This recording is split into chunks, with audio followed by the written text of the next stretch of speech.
অকল মই আজি আপোনালোকৰ মাজলৈ আনিছোঁ ইন'ভেটিভ ব্লগ লৈ আপোনালোকে ভিডিঅ'টো শেষলৈকে চাব বুলি আশা কৰিলোঁ আৰু যদি ভিডিঅ'টো চাই ভাল লাগে like comment share and subscribe কৰিব বুলি আশা কৰিলোঁ মই আজি ক'বলৈ ওলাইছোঁ ভাৰতৰ সাহিত্য সম্পৰ্কীয় বঁটা বা সন্মানৰ সৰ্বোচ্চ সন্মানটো হ'ল জ্ঞানপীঠ বঁটা এই বঁটা প্ৰথমে 1965 চনত প্ৰদান কৰা হৈছিল অসমীয়া ভাষাত এতিয়ালৈকে মুঠতে 3জনে জ্ঞানপীঠ বঁটা লাভ কৰিছে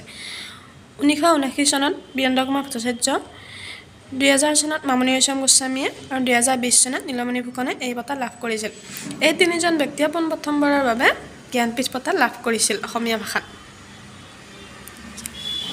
যদি আপোনালোকৰ ভিডিঅ'টো চাই ভাল লাগিল তেনেহ'লে like comment share and subscribe কৰি দিব বুলি আশা কৰিলোঁ আৰু